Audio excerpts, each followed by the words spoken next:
जितने इजीली मैंने आपको समझा दिया ना, वो इतने इजी थी नहीं। और जैसे कि आप सभी जान ही रहे होंगे कि जो ये पोस्टल असिस्टेंट की जॉब है वो अब एसएससी सीजीएल में ऐड हो चुकी है। और जो मेरा ये एग्जाम था वो मेरा फर्स्ट अटेम्प्ट में मैंने अपने इस एग्जाम को क्लियर किया। सारे एग्जाम की जो मैंने प्रिपरेशन की वो घर बैठकर की है, पर यूट्यूब पर राइट कंटेंट को फाइंड करना बहुत ही मुश्किल। तो मैंने ऐसे एक दो चैनल को फॉलो कर लिया, जिसकी वजह से मेरा बहुत नुकसान हो गया कि उस टाइम मेरे पास खुद का फोन भी नहीं हुआ करता था। पर मेरे साथ एक प्रॉब्लम हो गई थी, मुझे आज भी याद है। साथ ही मेरी इंग्लिश उतनी भी अच्छी नहीं थी जितना कि आमतौर पे स्टूडेंट्स की होती है। मेरे इंग्लिश में बहुत अच्छे नंबर आ पाए। तो हेलो दोस्तों, आज मैं आपके साथ अपनी पूरी जर्नी, पूरा एक्सपीरियंस आज आपके साथ शेयर करने वाली हूँ।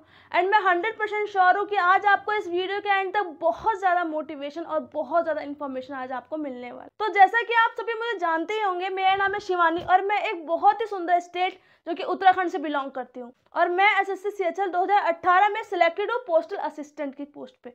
और जो मेरा ये एग्जाम था वो मेरा फर्स्ट अटेम्प्ट में मैंने अपने इस एग्जाम को क्लियर किया। एंड मेरे मैथ्स एंड इंग्लिश में 47.5 मार्क्स आए थे दोनों में, और जबकि रीजनिंग में 45 मार्क्स आया था आउट ऑफ 50।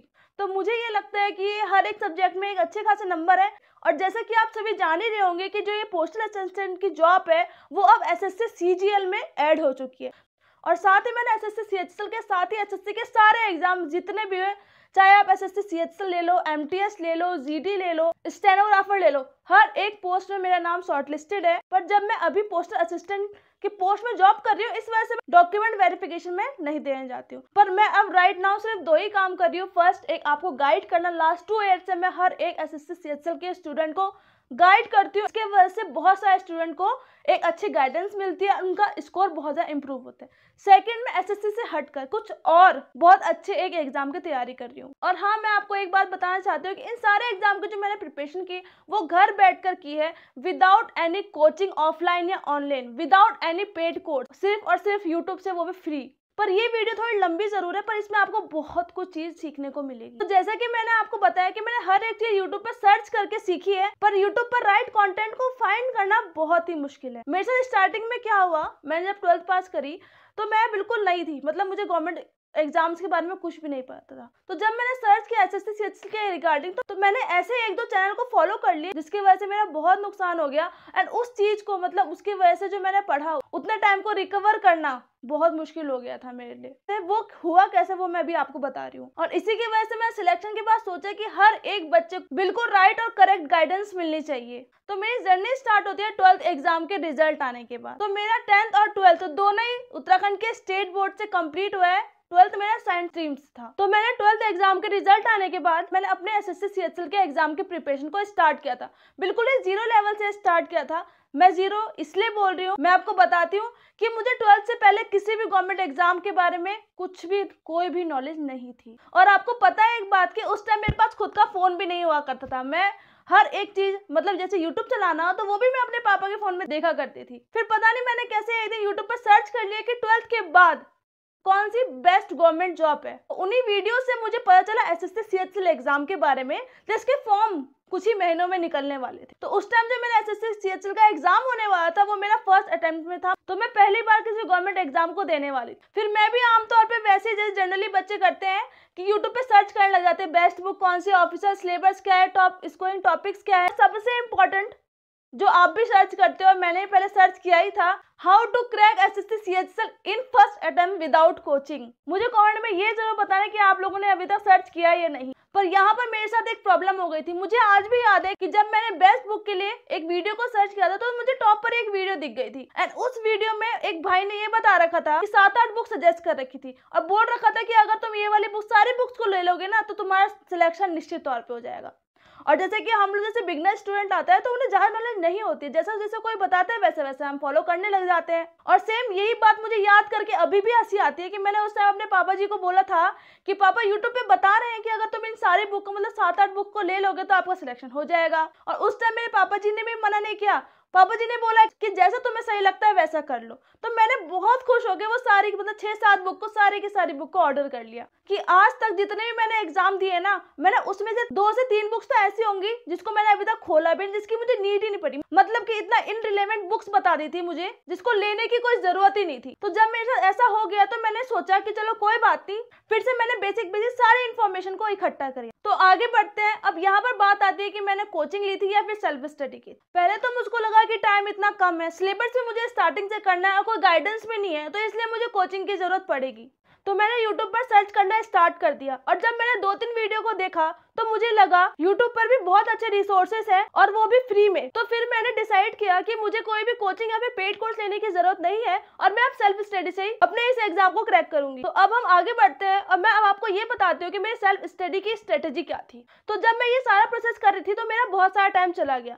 तो फिर मैंने ये सोचा कि मुझे सिर्फ लिमिटेड बुक्स और साथ ही लिमिटेड सिलेबस को ही कंप्लीट करना होगा।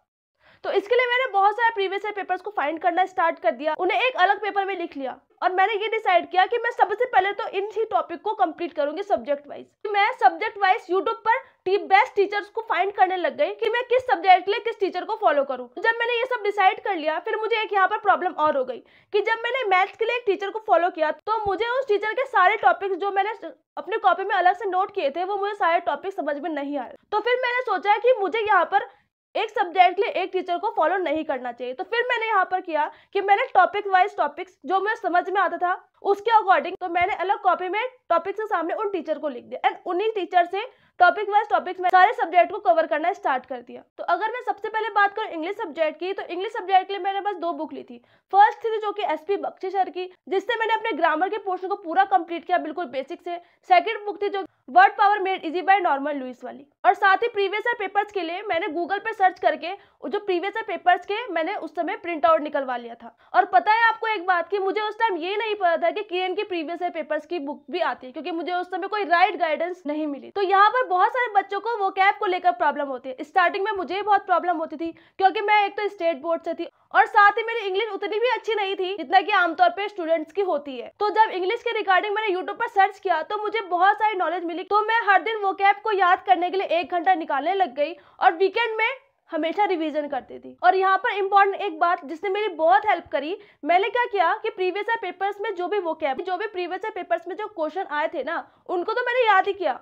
साथ ही साथ मैंने उनसे रिलेटेड जो भी क्वेश्चन मिलते जुलते बनते थे ना गूगल पे सर्च करके उन सभी को एक कॉपी में नोट कर लिया एंड हमेशा उनको याद करने लग गई। एंड इसी प्रोसेस की वजह से मेरे इंग्लिश में बहुत अच्छे नंबर आ पाए। तो अब हम आते हैं मैथ्स के ऊपर। तो मैथ्स के लिए मेरी बहुत ही सिंपल स्ट्रेटेजी थी कि जो भी मैंने टॉपिक्स वाइज टीचर्स को फाइंड कर रखा था तो उनसे मैं अपने बेसिक कॉन्सेप्ट को कंप्लीट करने लग गई। एंड जो मैंने RS अग्रवाल की जो बुक ली थी जो उनमें क्वेश्चन होते हैं ना उनकी प्रैक्टिस करने लगी। और साथ ही साथ मैंने प्रीवियस ईयर पेपर को अच्छे तरीके से कर लिया था। ऐसा कोई क्वेश्चन नहीं होगा, ऐसा कोई कॉन्सेप्ट नहीं होगा जो मैंने ना किया हो। और साथ ही जब मेरे मैथ्स के सिलेबस का 50 to 60% कंप्लीट हो गया ना तो मैं टॉपिक्स वाइज क्विज़ेस देते थे। और यहाँ पर एक इम्पोर्टेंट पॉइंट और है कि जिसने मेरी बहुत ज्यादा हेल्प करी, मैंने YouTube पर सर्च करके मैंने एक और चीज सीख ली थी कि जब एग्जाम टाइम में क्वेश्चंस को कैसे जल्दी सॉल्व करें। मेरा मतलब है कि जैसे कि वैल्यू पुटिंग मेथड और भी जो मेथड होते हैं उन सब चीज को मैंने सीख लिया था। और जब मैं मॉक टेस्ट देती थी और जब मैं प्रीवियस ईयर पेपर लगाती थी ना सारे मेथड को जरूर से अप्लाई करती थी। नेक्स्ट हम बात करते हैं रीजनिंग की। तो रीजनिंग का बहुत ही सिंपल है। तो मैंने रीजनिंग के लिए सारे बेसिक कॉन्सेप्ट को यूट्यूब पर फाइंड करके उन्हें पहले कवर कर लिया।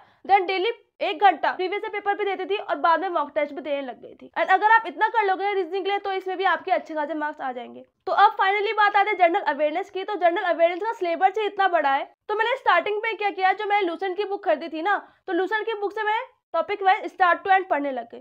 पर हुई मेरे साथ क्या प्रॉब्लम कि मैं जैसे जैसे आगे बढ़ते चली गई रिवीजन करने के बावजूद भी मैं भूलती चली जा रही थी। तो फिर मैंने क्या किया कि मैंने YouTube से उन सारी चीजों को शॉर्ट ट्रिक्स के माध्यम से याद करना स्टार्ट कर दिया, जिससे कि वो चीज मैं भूलती भी नहीं थी एंड उस शॉर्ट ट्रिक्स को याद करने के लिए मुझे अलग से कोई शॉर्ट ट्रिक नहीं बनानी पड़ी। तो अगर मैं अभी बात करूं करंट अफेयर्स के लिए, तो करंट अफेयर्स के लिए मैंने 6 मंथ की मैगजीन ली थी और उसके साथ ही साथ मैं YouTube पर मंथली जो करंट अफेयर्स होता है उन्हें भी याद करती थी। तो ये थी मेरी पूरी जर्नी। आई होप आपको बहुत कुछ आज सीखने को मिला हो एंड जितना इजीली मैंने आपको समझा दिया ना वो इतने इजी थी नहीं। तो अगर आपको इस बार के top most important scoring topics and syllabus चाहिए ना तो आप इस सामने वाली वीडियो पे क्लिक कर सकते हैं।